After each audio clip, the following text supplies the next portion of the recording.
Madanapalle press క్లబ్లో MLA Shahjahan బాషాకు ఆదివారం ఘనంగా సన్మాన కార్యక్రమం నిర్వహించడం జరిగింది. అలాగే పాత్రికేయుల సమస్యలను ఎమ్మెల్యే దృష్టికి తీసుకువెళ్లారు.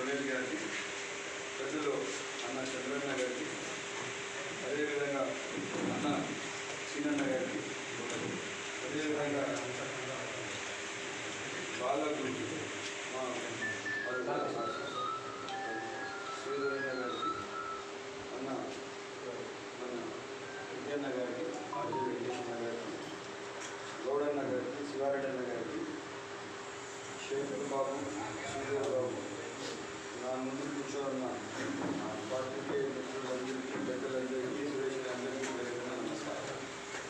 అదేవిధంగా మా పార్టీకి సంబంధించిన నాయకులు.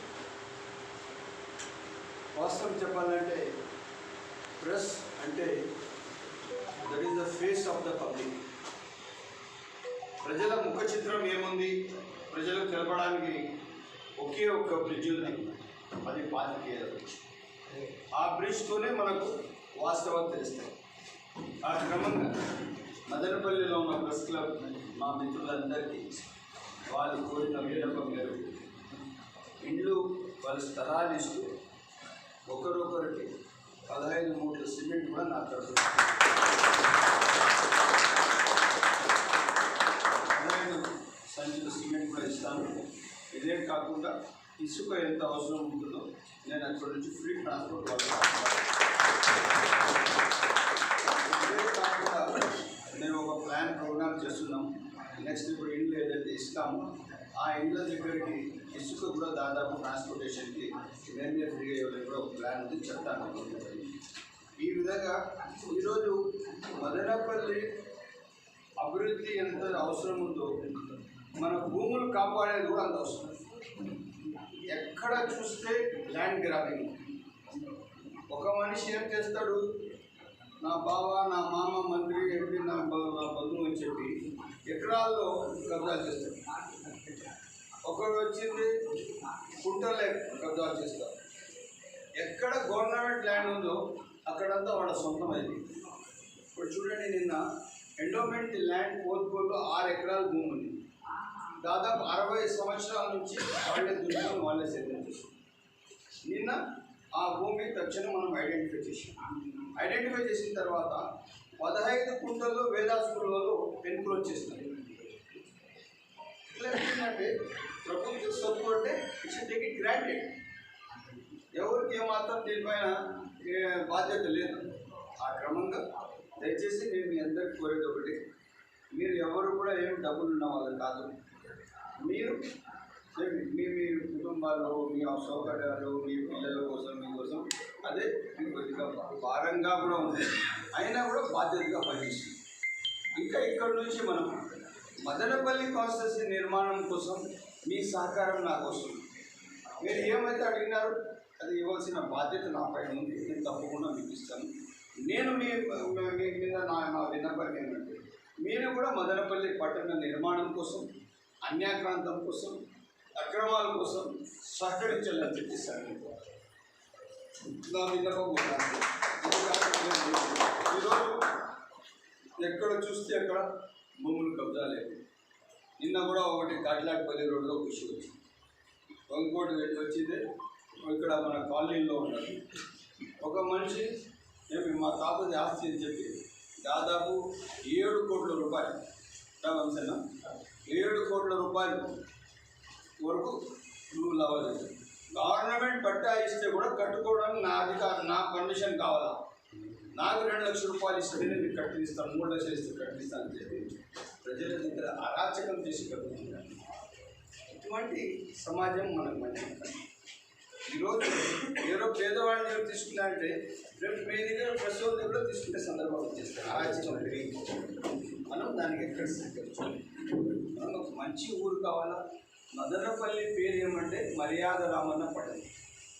మర్యాదతో, శాంతితో ఇక్కడ వాతావరణం చూడండి. వాయిల్ పాడిపోతే వాతావరణం మారిపోతుంది. ఇట్లా కందూరు దాటితే, నిమన్పల్లి దాటితే వాతావరణం మారిపోతుంది. ఇటు నేను పొలంనేరు పోతే వాతావరణం మారిపోతుంది, కుమ్మూరు పోతే చాలా వాతావరణం మారిపోతుంది. మదనపల్లి దేవుడు మన కోసమే ఒక separate atmosphere, it's called humans వీధుల పాలిట ఊటి, అటువంటి ఊరు మనకి ఇచ్చాడు. మన ఊరు కాపాడుకుందాం, ఊరు విలువలు కాపాడుదాం, ఊరు అభివృద్ధి తీసుకొస్తాం. దాదాపు ఊరు ఎట్టి పరిస్థితుల్లో ఇంకా గ్రామాల్లో ఎక్కడ కూడా నీటి సమస్య ఉంది, రోడ్ లేదు, కాలువ లేదు, ఇది ఉండకూడదని చెప్పి ఆ విధంగా ఆ దిశలో మనం పాటిస్తాం. దయచేసి నా రిక్వెస్ట్ ఒకటి, మీరందరూ నాకు సహకరించి చెప్పండి. వాస్తవాల రూపంగా మనం ప్రజల ముందుకు తీసుకురావాలా. ఎవరైతే ఈ ల్యాండ్ గ్రాబింగ్ చేశారో అని అది ఏ పార్టీ అయినా ఉంటుంది, వాళ్ళకి సరైన బుద్ధి మనం చెప్పాలా. రేపు ఇంకొక రాజకీయ నాయకుడు ఒకటి ఉంటే నువ్వు ఏడన్నా కబ్జా చేయాలంటే వాడు భయపడాలి. గవర్నమెంట్ ల్యాండ్ ఇప్పుడు ఎన్ని భూములు కబ్జాలు అయినాయంటే దాదాపు మీకు చెప్తే భయపడిపోతారు.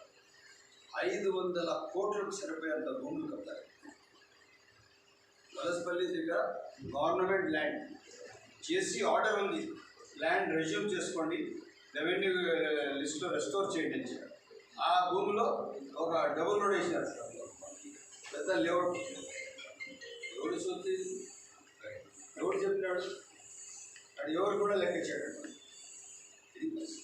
సో ఇదంతా ఒకటి మొలకల దీని నుంచి మీకు మన యాతాతంక బార్డర్ వరకు దాదాపు 100 కోట్ల రూపాయలు సరిపోయే భూములని కబ్జా చేస్తారు.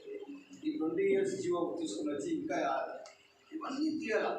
ఇవన్నీ తీసి మనం వాస్తవం ప్రజలకు చూపించాలి. అప్పుడేమవుతారంటే వేరే మంచి విధంగా ఒక భూమి ఒక గుంట కబ్జా చేయాలని భయపడతారు.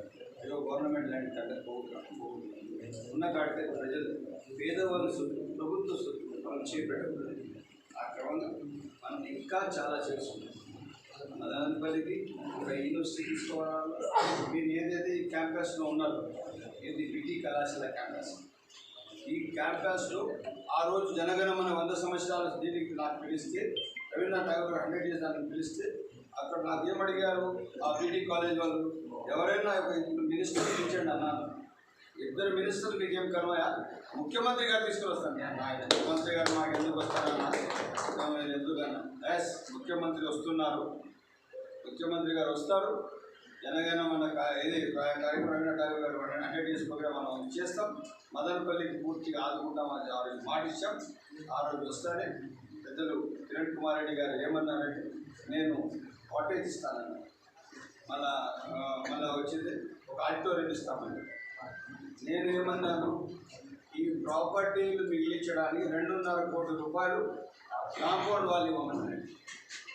కాంపౌండ్ వల్ల ఇదేమి ఈ అసెట్గా మిగిలిపోవాలి. నేనున్నా ఎవరున్నారే పిల్లలు ఇప్పుడు చూడండి, దాదాపు ఒక ఇక్కడ కొన్ని లక్షల మంది చదివారు. మదనపల్లిలో ఉన్న మనకన్నా 10 ఏళ్ళ ముందు ఉన్న వాళ్ళందరూ it's called the house of the education. It's called the house of education. ఇటువంటి ఎందుకంటే టౌన్లో ఇవ్వడం, అప్పుడు డిగ్రీ కాలేజ్ కావాలంటే కాకినాడ వెళ్ళాలా, లేదంటే హైదరాబాద్ వెళ్ళాలా, లేదంటే బెంగళూరు వెళ్ళాలా, లేదంటే చెన్నై వెళ్ళాలి. మీకు తిరుపతిలో లేదు, నెల్లూరులో లేదు, కర్నూలులో లేదు, తెలుసా మీకు? ఇది ఒక్కటే డిగ్రీ కాలేజ్. సో ఇంత పెద్ద ప్రఖ్యాతి కాంచిన మదనపల్లి జనగణమన ఇక్కడి నుంచి మనం ఆలాపన చేసి మొదటిసారి ఇక్కడ పాడి జాతీయ గీతం కింద దేశానికి అందించిన గడ్డ మదనపల్లి గడ్డ. అది ఈ గడ్డ ఈరోజు మనం నిలబడింది. సో ఈ విలువలు కాపాడుకుంటూ మనం చాలా బాధ్యతగా ఉండాలా. రేపు పాత్రికేయ సోదరులందరూ కలిసి మన మదనపల్లి నిర్మాణం కోసం మీరందరూ కలిసి సహకరించాలా. ఈరోజు మీరు ఏదైతే చెప్పారో ఈ సమస్యలు మీ ఇష్యూస్ ఏమున్నాయి అది నా బాధ్యత. తక్షణం మీరు ఒక లిస్ట్ ఇవ్వండి, ఆ లిస్టు ప్రకారం తప్పకుండా నేను అమలు చేస్తానని చెప్పి సవినయంగా తెలియజేస్తున్నాను. మేము అందరూ కలిసి కొన్ని మన సమస్యలన్నీ అందరి దృష్టికి తీసుకోవడం జరిగింది. అయితే ఆ సమస్యలన్నింటినీ కూడా సానుకూలంగా స్పందించి నెరవేరుస్తానని చెప్పి హామీ ఇచ్చారు. నెరవేరుస్తారనే కొత్త ధీమా కూడా మన అందరికీ కూడా ఉంది. ఎలాగైతే మదనపల్లి ఎమ్మెల్యేగా ఆయన 2వసారి ప్రజలందరూ కూడా ఎన్నుకున్నారో అదేవిధంగా మనం ప్రశ్నల తరఫున కూడా మేమందరూ కూడా ఆయన అన్నగారు ఒక అండగా దండగా ఉంటారని చెప్పేసి మేమందరూ కూడా అనుకున్నాం. అదేవిధంగా ఎమ్మెల్యే అయిన తర్వాత ప్రశ్నల తరఫున ఆయనను పిలిపించి ఇక్కడ సన్మాన కార్యక్రమం ఏర్పాటు చేయాలనుకుని ప్రశ్నలు మొత్తం తీర్మానించాం. ఆ సందర్భంగానే ఈరోజు రావడం జరిగింది అన్నగారు. అయితే జరిగిన పరిణామాలు కావచ్చు ఏమైనా కానీ మనకు ఇప్పుడు ప్రస్తుతం మన ముందు ఉన్నటువంటి తక్షణంగా హౌసింగ్ అనేది ఒకటి మన ముందు ఉంది. గత ప్రభుత్వంలో అందరూ కూడా అప్లై చేసుకున్నారు, అయితే అది అలాగే ఉండిపోయింది. ప్రస్తుత గవర్నమెంట్లో మనకు మదనపల్లి ఎమ్మెల్యేగా సదనవాసన్న గారు మనకు 100% మనకు న్యాయం చేస్తారనే ధైర్యము నమ్మకము ఉంది కాబట్టి మేము అన్న దృష్టికి తీసుకుపోయినాం. ఏది ఏమైనా